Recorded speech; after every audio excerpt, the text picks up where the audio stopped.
Hello, we're here today with Beth Boyd, a substance use treatment services manager with the Michigan Department of Corrections in Detroit. Hi, Beth, and thank you for joining us today to share your success around implementing MOUD during the COVID-19 pandemic. Can you just get us started today by telling us about your role within the Department of Corrections?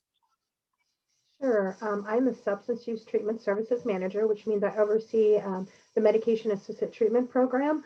We also have different things underneath my department, such as prison based substance use services, and we also coordinate for some treatment in the community. Thank you.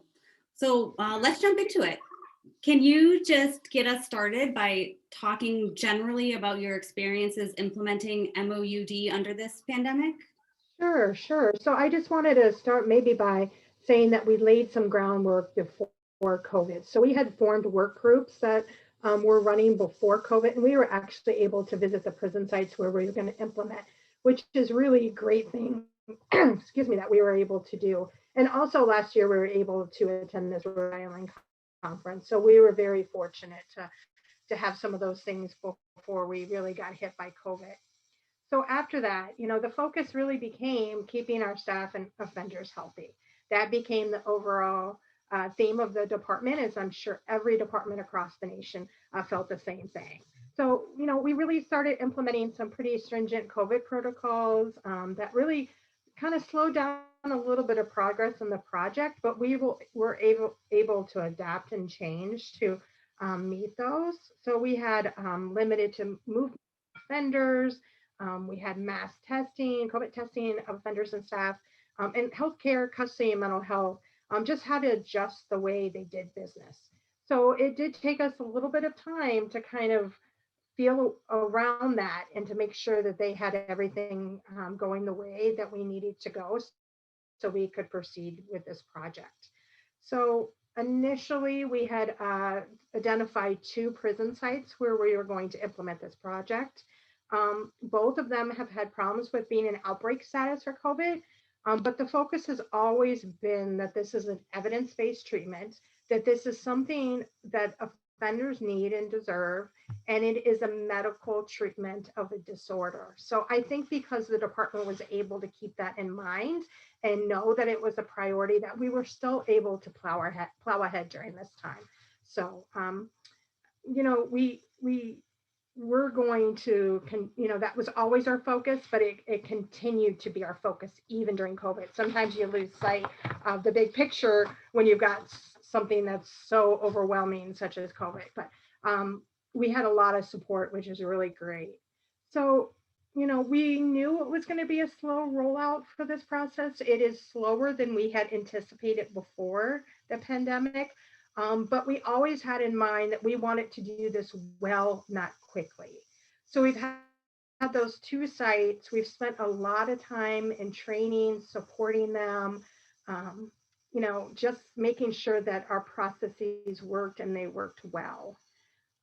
We did some trainings initially before COVID, like I mentioned, but then once COVID hit and we kind of had some time, a gap in time before implementation, we went back and did a refresher training. We really felt it was a good idea that everybody be on the same page and have the same base of knowledge before we actually went live with this program. So I think that was helpful. We also had some staff changes in the facility, so it allowed everybody to be at the same starting point. And we had some enthusiasm for the program. I think that they understood how this could be very helpful.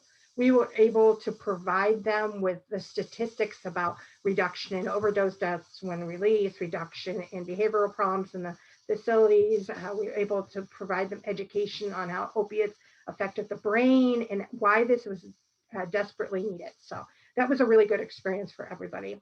The next step was really, we had training with custody and healthcare regarding administering the medication. Currently, we're just doing generic Suboxone and naltrexone. So it was a little bit different. We had to make sure that we had a place that was safe and that our diversion strategies were really well. So that was a big importance to us, is to go through that. And then we met with mental health also to discuss, the program, the processes that are in place, and the paperwork that needed to be done, the assessments and treatment plans and all of that. So I think meeting with the whole group all at once, but then kind of breaking it down into different segments of employees and educating them on their roles helped alleviate some maybe concerns, trepidation, anything new and big, can seem kind of scary, but I think giving them the ability to voice those concerns and questions and get them answered is extremely helpful. So we have implemented the 2 sites currently, and we are looking at 3 additional ones. Um, it appears that 2 of them are going to be here very soon, probably within the next month or 2, and hopefully the last one here soon too. Again, our big thing is though, we would like this to be system-wide eventually, but we know we have to take it strategically. So some of the things we're doing going forward to support the program is we have coaching calls for each of our site. It allows them again to check in with us and us to check in with them. We anticipate them giving us feedback about what works and doesn't work. We anticipate them asking questions. We've asked questions of them. It's just been a great time to check in. We also meet monthly with our providers. So some of them are brand new to prescribing these type of medications.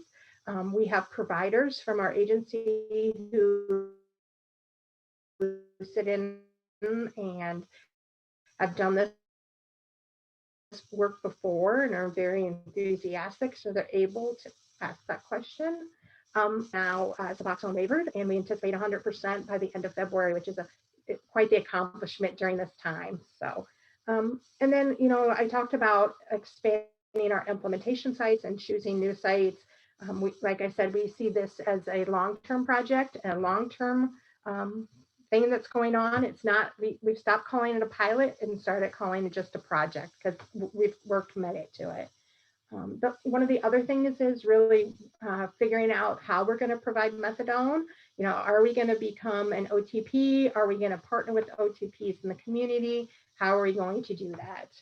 And lastly, we are working with Michigan Department of Health and Human Services to make sure that when our offenders leave our care, that they are set up in treatment services within their community. It makes no sense for us to start. So we've built a really good partnership with them. So we're looking at people from when they come in to well after when they leave our care. So those are some really great things and exciting things. And I'm so happy to be working on this project.